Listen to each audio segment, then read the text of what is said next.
बिस्मिल्लाहिर्रहमानिर्रहीम। अस्सलाम वालेकुम दोस्तों, आज हमारा जीबीबी प्रैक्टिकल सीरीज़ का लेक्चर नंबर 9 है और आज की वीडियो में हम देखने वाले हैं कि जब किसी वेंडर का हमें रिप्लाई आता है और वेंडर हमें अपनी साइट की प्राइस बताता है तो हमने उससे क्या प्राइस ऑफर करनी है। देखें, पहली बात तो मैं हमेशा क्लास में भी ये बात बार ये चीज़ कहता हूँ कि हम किसी भी वेबसाइट के जो एसईओ मैट्रिक्स हैं उसको देखते हुए ये डिसाइड नहीं कर सकते कि इसकी प्राइस क्या होगी। हाँ, किसी वेबसाइट की जो प्राइस एस्टिमेशन है उसका अंदाजा लगाया जा सकता है कि जो डिफरेंट मार्केट प्लेसेस हैं, जिस तरह गेस्ट पोस्ट नाउ है, लिंक हाउस है, एडसी है, आई कॉपीफाई है, इन प्लेटफॉर्म पे जाके आप उस वेबसाइट की प्राइस सब चेक करें, वहां से कुछ हद तक आपको आइडिया मिल जाता है कि मेरी डील कितने में होनी चाहिए। बहरहाल उस पर एक सेपरेट वीडियो में रिकॉर्ड करूंगा कि उन मार्केट प्लेसेस पे जाके हम किस तरह प्राइस की एस्टिमेशन लगा सकते हैं और उसमें क्या मसाइल आ सकते हैं। मैं तमाम चीजें इंशाल्लाह मैं किसी नेक्स्ट लेक्चर में लाजमी जिक्र करूंगा आपके साथ। फिलहाल बात यह है कि जो वेंडर था उसको हमने मेल कर दी, वेंडर का रिप्लाई आ गया। फर्ज करें किसी वेंडर ने कहा कि मेरी जो गेस्ट पोस्ट की प्राइस है वो $100 है और जो लिंक दर्शन की प्राइस है वो भी $100 है। अच्छा, अब हमने आगे से क्या बात करनी है। अब यहाँ पे हमारी वेबसाइट पे भी हमें बहुत सारी इंक्वायरीज आ रही होती है, मल्टीपल साइट्स हमारी अपनी हैं, उन पे गेस्ट पोस्टिंग की इंक्वायरीज आ रही होती हैं। और जो सबसे बड़ी गलती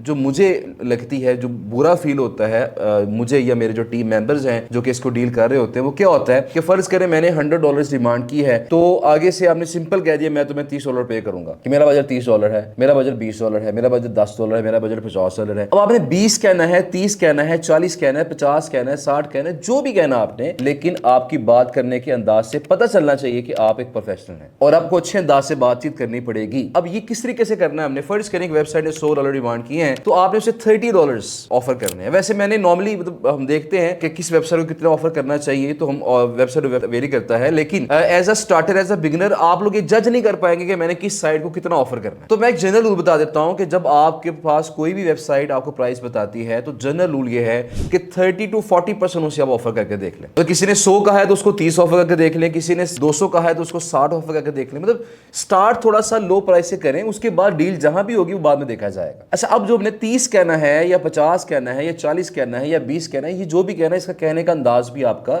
बेटर होना चाहिए। आप चाहे चैट जीपीटी से एक रिप्लाई वाली ईमेल लिखवा लें, लेकिन उसमें जो मेन आपके जो पॉइंट्स होने चाहिए वो क्या होने चाहिए। देखें, मैं हमेशा क्लास में बताता हूं कि आपने अपनी ईमेल के अंदर ये जो आपने नेगोशिएट करने के लिए जो ईमेल करनी है, जो रिप्लाई आपने करना है, इस पे 3 फैक्टर्स आपके लाजमी होने चाहिए। वो पहला फैक्टर कौन सा है कि आपने जो वेंडर की वेबसाइट है उसकी आपने तारीफ करनी है। अगला फैक्टर क्या है कि उसको आपने अपनी ऑफर बतानी है। और तीसरा फैक्टर यह है कि थोड़ा सा उसको हमने डराना है कि अगर ऐसा ना हुआ तो फिर ऐसा नहीं होगा। मतलब एग्जाम्पल क्या है, मतलब मैं उसे क्या करूंगा, फर्ज करें किसी वेबसाइट ने $100 कहा है तो मैं उसे कहूंगा कि आपकी वेबसाइट बड़ी अच्छी है, आपकी कंटेंट क्वालिटी बड़ी जबरदस्त है, आपने बिल्कुल उसकी जायज डिमांड की है, $100 आपकी साइट के बनते हैं, लेकिन अनफॉर्चुनेटली मेरे जो क्लाइंट्स जो मेरे साथ काम करते हैं उनका जो बजट है वो $30 के अराउंड होता है। वो $30 के अराउंड पे करते हैं, ज्यादा आमतौर पर पे नहीं करते हैं। तो अगर तो आप $30 के अराउंड मेरे साथ कोई डील कर सकते हैं तो हम आगे प्रोसीड करेंगे, वरना हमारे साथ हमारा प्रोसीड करना आगे थोड़ा सा मुश्किल हो सकता है। तो देखिए, इस ईमेल में 3 चीजें आ गई। आपने वेंडर को थोड़ा सा अप्रिशिएट भी कर दिया गया, तुमने अपनी डिमांड ठीक रखी है, तुम्हारा मसला नहीं है, तुम्हारी डिमांड बिल्कुल ठीक है, लेकिन मसला यह है कि मेरे जो क्लाइंट्स हैं उनका बजट कम है और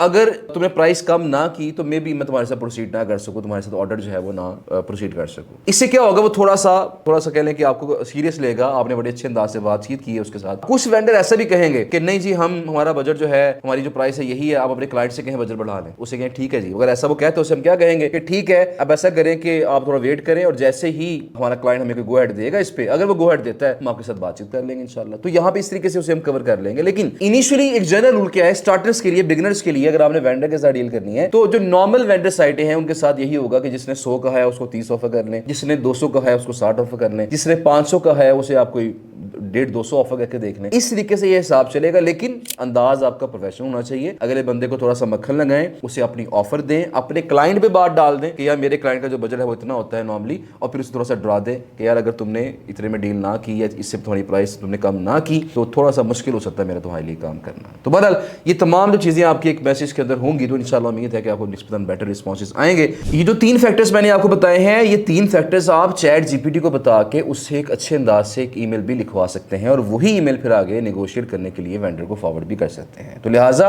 आप चैट जीपीटी का इस्तेमाल करें और अच्छे अंदाज से जो पहला रिप्लाई आपने करना है किसी भी वेंडर को, वो आपने इसी अंदाज से करना है। उम्मीद है कि आपको ये वीडियो हेल्पफुल लगी होगी और आप इस वीडियो को देखने के बाद जितने भी वेंडर्स के रिस्पॉन्सेज आपको आए हैं उन सबको पहला रिप्लाई आगे करेंगे और रिप्लाई करने के बाद नेक्स्ट स्टेज क्या होगी वो इंशाल्लाह हम देखेंगे लेक्चर नंबर 10 के अंदर कि हमने किस तरीके से नेगोशिएट करना है, किस तरह का रिस्पॉन्स आएगा आगे से। अब जो अगला रिस्पॉन्स आ रहा है वेंडर का वो किस तरह का आएगा, तो हमने किस तरह से आगे रिस्पॉन्ड करना है, ये तमाम चीजें इंशाल्लाह लेक्चर नंबर 10 के अंदर हम इसका जिक्र करेंगे। तो अगर आप चाहते हैं कि लेक्चर नंबर 10 आप तक इजीली पहुंच जाए तो मेरे इस चैनल को सब्सक्राइब कर लीजिएगा और इस वीडियो को लाइक और शेयर लाजमी कीजिएगा। अपना बहुत सारा ख्याल रखिएगा। Thank you so much. अल्लाह हाफिज़।